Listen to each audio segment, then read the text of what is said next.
जब पैगंबर मोहम्मद सल्लल्लाहु अलैहि वसल्लम गारे हिरा में थे तो अल्लाह के फरिश्ता की बात पर आपने कहा। हजरत आयशा रजी अल्लाह अन्हा से रिवायत है, रसूल अल्लाह पर वह का आगाज अच्छे ख्वाबों से हुआ। आप जो भी ख्वाब देखते वह बेदारी में सुबह की रोशनी की तरह नमोदार होता। फिर आपको तन्हाई पसंद हो गई। आप खाने पीने का सामान लेकर गारे हिरा में गुजारते, फिर खदीजा रजी के पास वापस लौट आते, फिर कुछ दिनों का खाने पीने का सामान लेकर वापस गारे हिरा तशरीफ ले जाते। ये सिलसिला चलता रहा, यहाँ तक कि एक दिन आप पर हक आ गया। जब आप गारे हिरा में थे तो अल्लाह का फरिश्ता आया और कहा, पढ़ो। आपने कहा, नहीं, मैं पढ़ना नहीं जानता। आप फरमाते हैं कि इस पर फरिश्ते ने मुझे पकड़कर इतने जोर दबाया कि मेरी ताकत जवाब दे गई, फिर मुझे छोड़ दिया और कहा, पढ़ो। तो मैंने कहा, मैं पढ़ना नहीं जानता। इस पर फरिश्ते ने मुझे फिर पक्का दूसरी बार इतना दबाया कि मेरी ताकत जवाब दे गई, फिर मुझे छोड़ दिया और कहा, पढ़ो। मैंने कहा, मैं पढ़ना नहीं जानता।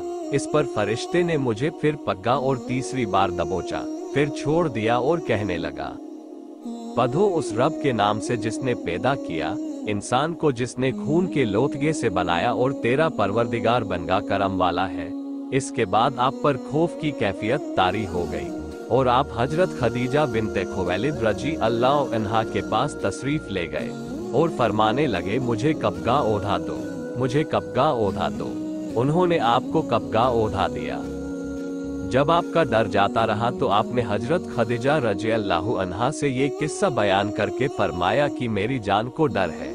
हजरत खदीजा रजी अल्लाह अन्हा ने आपको तसल्ली देते हुए कहा, कसम अल्लाह की, अल्लाह आपको कभी रुस्वा नहीं करेगा, क्योंकि आप तो सिला रहमी करते हैं, कमजोरों का बोझ उठाते हैं, गरीबों को कमा कर देते हैं, मेहमानों की खातिरदारी करते हैं, मुश्किल में हक का साथ देते हैं।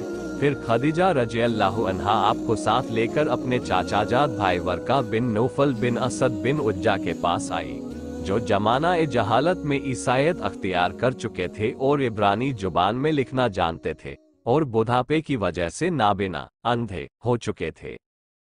उनसे खदीजा रजी अल्लाह अन्हा ने कहा, मेरे चाचाजाद भाई, जरा अपने भतीजे हजरत मोहम्मद की बात तो सुने। वर्का ने आपसे कहा, मेरे भतीजे, कहो तुमने क्या देखा? रसूल अल्लाह जो देखा था वो बयान कर दिया।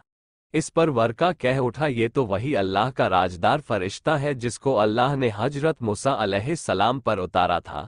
काश मैं आपके नबी होने के जमाने में जवान होता, काश मैं उस वक्त तक जिंदा रहूं जब आपकी कौम आपको निकाल देगी। रसूल अल्लाह ने फरमाया, अच्छा, तो क्या वो लोग मुझे निकाल देंगे? वर्का ने कहा, हाँ, जब भी कोई आदमी इस तरह का पैगाम लाया जैसा आप लाए हैं तो लोग उसके दुश्मन हो गए।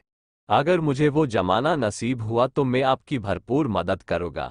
फिर वर्का थोड़े दिनों बाद मर गए और वह या आना रुक गई। फायदा वह यह के रुक जाने के जमाने में कुरआन नाजिल होने में देरी हुई थी।